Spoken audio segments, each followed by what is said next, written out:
po kasi sa ating mga Katoliko, every Souls Day, pupunta tayo ng sementeryo.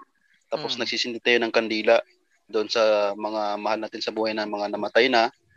So akala ko tayong mga Pilipino lang ang gumagawa nito. Pero nung pumunta ako ng Equatorial Guinea, West Africa, kasi mga tao doon, ano din sila, Katoliko din sila, mga 92% sila doon, Katoliko sila. Ang ginagawa nila ganun din, every All Souls Day din pupunta doon sa sementeryo, tapos nagsisindi ng kandila, saka binibisita din nila yung mga mahal na sa buhay. So ang tanong ko lang po, kung nasa Biblia po, kung ang mga espiritu ba ng mga namatay na spiritually present ba sila sa araw na yon, at kung ito ba ay naayon sa turo ng simbahan or sa tradisyon nating mga Katoliko. Yun lang po. Okay. Sino yung sasagot? Yeah, Brother Edgar Logan. Bro Melchor. Okay. Okay, unang-una, hindi po iyan sa Catholic din nagmula, no? Even itong mga Israelita, meron din ganyang pagdiriwang, no? Meron din silang pagdiriwang o tinatawag nating kostumbre o kaugalian ng mga Hudyo, yung tinatawag nilang Kades Berna, no? Sa wikang Hebrew, tinatawag nila itong Kades Berna, na pinupuntahan nila yung kanilang mga ninuno at doon sila nag-aalay ng mga bulaklak, no? Kaya yung sinabi ni Jesus doon sa, kung di ako nagkakamali, no? Babasahin ko para mas maganda, no? Ang sabi dito, talagang customary yan ng mga Hudyo, no? Sino diyan sa inyo yung mayroong The Living Bible, no? Meron dito, Brother Melchor. Okay, oo. Okay. Sabi doon, saan ang talata? Sandali, hahanapin ko muna yung ko. Maganda yung tanong niya, sabi ro, no? Sabi rito. Kukunin ko muna yung aking The Living Bible mo. Dagdagan niyo muna yung sasagot, kukunin ko lang yung aking The Living Bible, ha. Okay. Sige. Edgar, ikaw sumagot Edgar sige. Habang kinukuha ko yung The Living Bible, dadagdagan ko na lang, i-continue ko. Sige. Okay, maraming salamat, brother, sa iyong katanungan. Kukunin ko muna.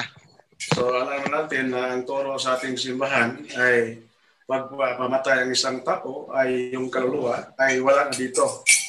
So, basahin natin yung Hebreo 9:27, Brother. Hebreo 9:27. Yes. Ito po, basahin po natin sa Hebreo 9:27. Ito po ang nakasulat.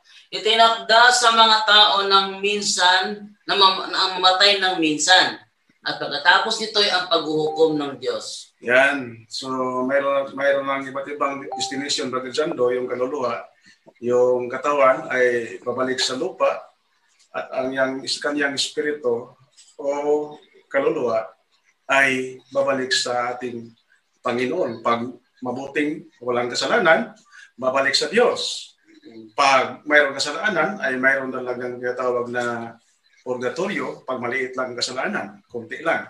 Pag malaki talaga, hindi makapasok sa purgatorio at sa langit, ay doon sa impyerno. Yung pahayag 21:8 talaga at papasok yung mga taong mayroong malaking kasalanan. So sa araw ng All Souls Day, ay babalik ba yung mga kaluluwa pag mayroong fiesta? Opo. Sa araw ng mga patay ay hindi talaga. So hindi talaga, brother. Hindi talaga. So ginawa lang natin yung nakasulat sa spiritually present, walang kaluluwa. Hindi po sila yung hindi sila spiritually present na nandun sa mismo cemetery. Ay hindi talaga, wala sila dito sa araw ng All Souls Day. So ginawa lang natin ito dahil like celebration lang, parang pag-aalaala lang sa kanila. Celebration lang dahil nakasulat sa Biblia na dapat natin yung hinumdum sa Katolik. Alalahanin. So basahin natin yung Sirach chapter 7 verse 33, brother. Wala ko Sirach dito. Walang Sirach. Sa Tagalog na lang siguro. Tagalog. Mayroon ako dito sa Sirach po? Sirach chapter may Sirach ka dyan, Gabriel? Sirach 7:33. Sirach 7:33. Ito. Sirach 7:33. Tingnan natin, meron ding ano dito. So habang hinahanap, pwede ko nang ako nababasa. Sige po, sige po. Okay. Okay, tutuloy ko na, no? Kaugalian nila talaga na pumupunta sila sa kanilang mga ninuno na namatay. Sige. Basahin mo na tayo. Sige bro. Sige. Sabi ito, magmagandang loob ka sa mga buhay at huwag mong ipagkait ang tulong mo sa mga patay. So, sa Bisaya ay sabi dito, ano to sa Tagalog? Magandang buhay ito yung binasa ko. So, huwag mong kalimutan. Oh. Huwag mong kalimutan yung mga nangamatay. Huwag mong kalimutan ng mga namatay, ang mga imauna. So yung yung sabi ni San Pablo sa Hebrehanon 13:7, basahin mo lang dyan do. Mayroong idadagdag si Brother Melchor yan. Hebrehanon 9:27? 13:7. 13:7. Ito po ang sabi sa 13:7. Alalahanin niyo ang mga dating namuno sa inyo na nagbahagi sa inyo ng salita ng Diyos. Isipin niyo kung paano silang namuhay at namatay na may pananampalataya. Sila ang tularan ninyo. Yan. Brother Melchor? Yes, okay. So, alalahanin ninyo yung mga taong mabuti at yung mga taong hindi naman mabuti, yung mga ninuno natin, alalahanin natin sa araw ng all. Yan lang po. All Souls Day. Okay. Yes. Living Bible yun. Okay.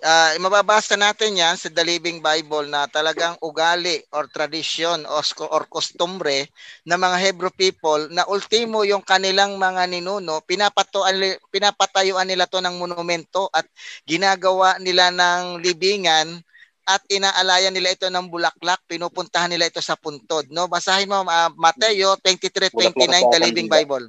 Yes, isang kandila. Ang tawag nila dito ay Kades Berna, pag-aalala sa kanilang mga yumaong ninuno. Sa wikang Hebro, Kades Berna ang tawag nila. Basahin mo. Sinabi yan mismo ni Kristo. Basahin mo. Yes, woe to you, Pharisees, and you religious leaders, hypocrites, for you build monuments to the prophets killed by your fathers, and lay flowers on the graves of the godly men they destroyed. Nakita niyo na? Yes. Tuloy ko, tuloy. Okay lang. Kung doon na lang. No, nakita niyo na, no? Sabi niya, mga mapagpaimbabaw kayo, mga Pariseyo. Pinagpapatayo ninyo ng mga monumento. Mga monumento, may rebulto yun eh. Pinapapatayo ninyo ng mga monumento ang mga propetang pinatay ng inyong mga magulang, no? At nilalagyan nyo ng mga bulaklak ang puntod ng mga taong banal, no? So doon natin makikita na sinasabi mismo ni Jesus yung kanilang kostumbre at yung kanilang tradisyon para sa mga tao na kanilang inalaala. Meron silang tinatawag na Kades Berna. Hindi lang tayo ang nagdiriwang noon. Even ang mga Hebrew people ay kaugalian na nila na dumalaw sa puntod yung ganong paniniwala. Yun ang sagot natin. Okay, thank you, Brother Rami. Yun lang po, salamat po kasi parang nililinaw ko lang po kasi akala ko tayo mga Pilipino lang ang gumagawa ng gano'n, ng ibang bansa din pala gumagawa din pala ng gano'n, na pag mga Catholic country. Sige, yan lang po. To make his message known is our responsibility. So here we are to pledge our lives to the Lord.